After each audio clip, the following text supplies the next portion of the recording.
Hello friend, स्वागत है आपके अपने चैनल स्टडी एकेडमी में। आज हम देखेंगे मैट्रिक फाइनल एग्जाम 2024 के व्याकरण के काफी महत्वपूर्ण ऑब्जेक्टिव क्वेश्चन। अगर आप इस चैनल पे नए तो प्लीज चैनल को सब्सक्राइब कर दें और बेल आइकन को ऑल पे कर दें ताकि आने वाले वीडियो आप तक पहुंच सके। तो चलिए पहला क्वेश्चन देखते हैं। पहला क्वेश्चन क्या कर रहा है, वर्णों के सार्थक समूह को क्या कहते हैं? तो ये क्या कहते हैं? ए कर है स्वर्ण, बी कर है व्यंजन, सी कर है शब्द, डी कर है पल्लू। तो ये क्या कहते हैं? वर्णों के सार्थक समूह को तो ये शब्द कहते हैं, यानी सी नंबर बिल्कुल ही राइट आंसर हो जाएगा। चलिए अगला क्वेश्चन देखते हैं। दो नंबर क्वेश्चन क्या कर रहा है, वर्ण कितने प्रकार के होते हैं? तो ये कितने प्रकार के होते हैं? ए कर है 2, बी कर है 3, सी कर है 4, डी कर है 10। तो वर्ण कितने प्रकार के होते हैं? तो 2 प्रकार के होते हैं, यानी ए नंबर बिल्कुल ही राइट आंसर हो जाएगा। तो ये कौन कौन होते हैं?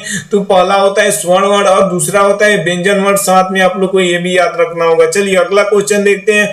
3 नंबर क्वेश्चन क्या कर रहा है, स्वर्ण वर्णों की संख्या कितनी है? तो ये कितनी है?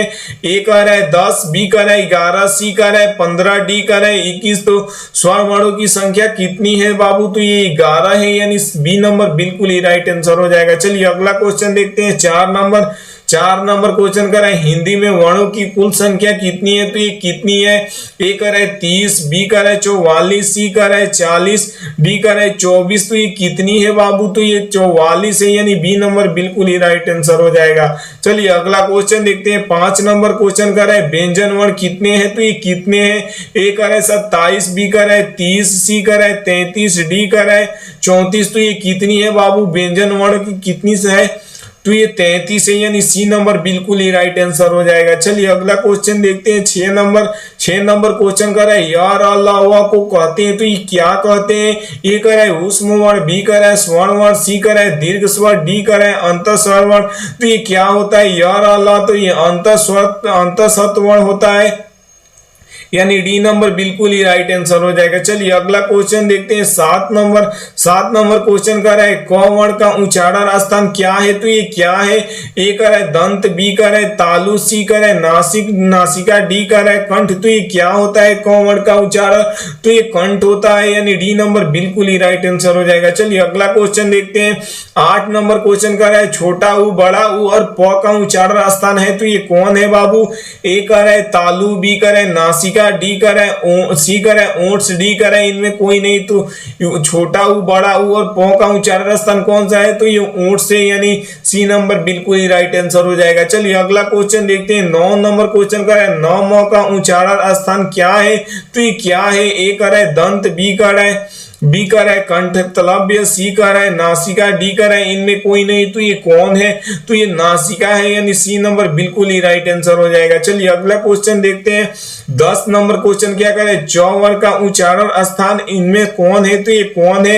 ए कर है कंठ, बी कर है दंत, सी कर है ओट्स, डी कर है तलव्य। तो ये कौन है बाबू? च वर्ण का उच्चारण स्थान तो ये ओठ से, यानी सी नंबर बिल्कुल ही राइट आंसर हो जाएगा। चलिए अगला क्वेश्चन देखते हैं। 11 नंबर क्वेश्चन, व का उच्चारण स्थान है। तो ये कौन है बाबू? ए कर है दंत, बी कर है तालु, सी कर है कंठ एवं तालु, डी कर है दंतोष्ठ। तो ये क्या होता है? व का उच्चारण तो ये दंतोष्ठ होता है, यानी डी नंबर बिल्कुल ही राइट आंसर हो जाएगा। चलिए अगला क्वेश्चन देखते हैं। 12 नंबर क्वेश्चन, संज्ञा के कितने भेद है? तो ये कितने भेद है?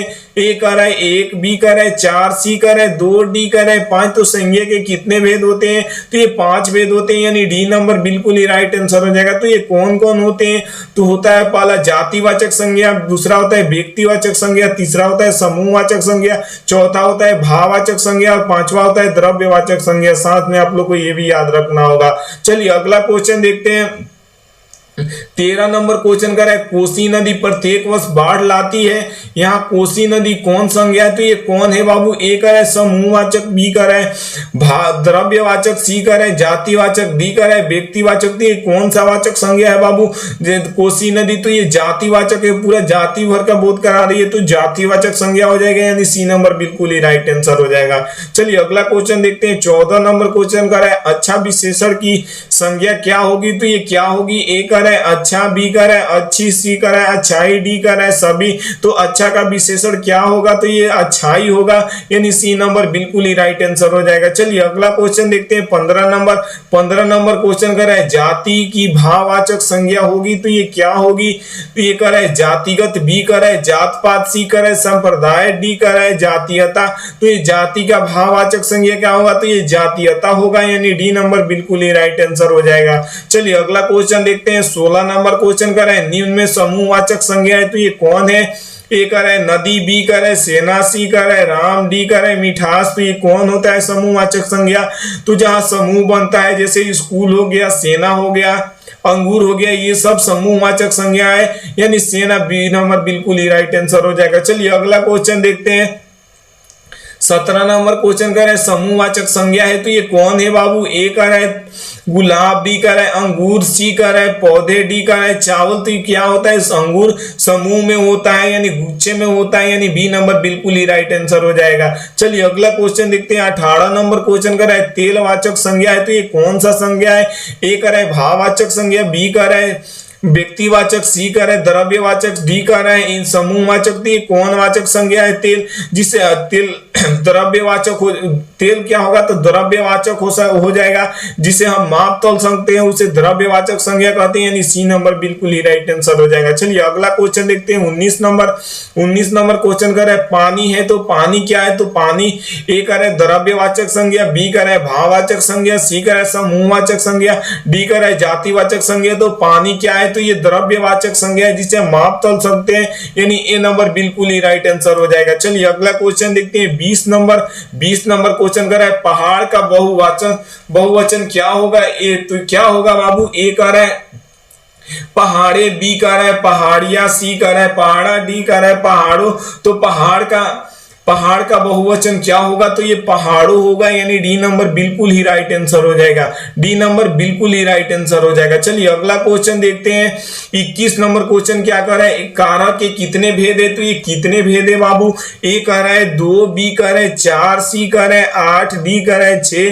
तो ये कारक के कितने भेद होते हैं, तो ये 8 होते हैं, यानी सी नंबर बिल्कुल ही राइट आंसर हो जाएगा। तो ये कौन कौन होते हैं, तो पहला होता है कर्ता कारक, दूसरा होता है कर्म कारक, तीसरा होता है कर कारक, चौथा होता है सप्रधान कारक, पांचवा होता है अप्रधान कारक, छठा होता है संबंध कारक, सत्ता होता है अधिकरण कारक, अट्ठा होता है संबोधक कारक। साथ में आप लोग को ये भी याद रखना होगा। चलिए अगला क्वेश्चन देखते हैं 22 नंबर क्वेश्चन क्या कर रहा है, वह कलम से लिखता है इस वाक्य में से कौन कारक है, तो ये कौन कारक है बाबू, तो इसका एक आप लोग को याद रखना होगा, कर्ता ने कर्म को करण से आ रहा है, तो ये कौन कारक है, तो ये करण से हो जाएगा, यानी बी नंबर बिल्कुल ही राइट आंसर हो जाएगा। काफी महत्वपूर्ण क्वेश्चन है। चलिए अगला क्वेश्चन देखते हैं 23 नंबर क्वेश्चन कर है करण कारक का चिन्ह है, तो ये कौन है बाबू, तो कर्ता ने कर्म को करण से आ रहा है, तो यानी ए नंबर बिल्कुल ही राइट आंसर हो जाएगा। चलिए अगला क्वेश्चन देखते हैं